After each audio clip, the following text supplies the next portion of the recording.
Mandatory West Philippine Sea education dapat ituro sa mga kabataan. I agree. Detalye mo balitang yan. RH12 Milky Riganan. Manang Milky.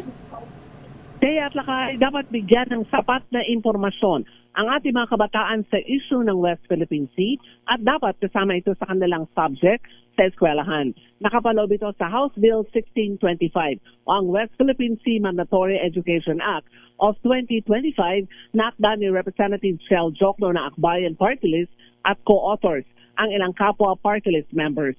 Ay kay Jokno, napapanahon ang panukala habang naharap tayo sa patuloy na usapin at pangaharas ng China sa West Philippine Sea. Sabi ni Jokno, mahalaga na bawat Pilipino, lalo ng ating mga kabataan ay alam ang ating karapatan, kasaysayan at ipinaglalaban na naayon sa international laws. Anya, ang sapat na kaalaman sa ating teritoryo ang pinakamabisang sandata para may pagtanggol ang ating mga karapatan at hindi kailanman kakagat sa pag-uudyok ng China para ganap na magkaroon ng tensyon.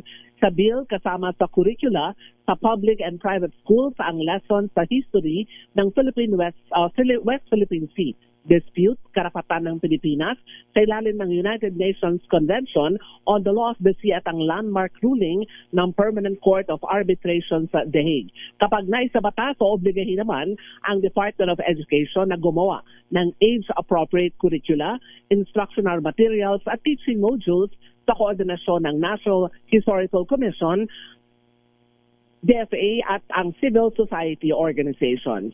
Ako si Milky Riganan nagulat para sa DZRH, una sa Pilipinas, una sa Pilipino.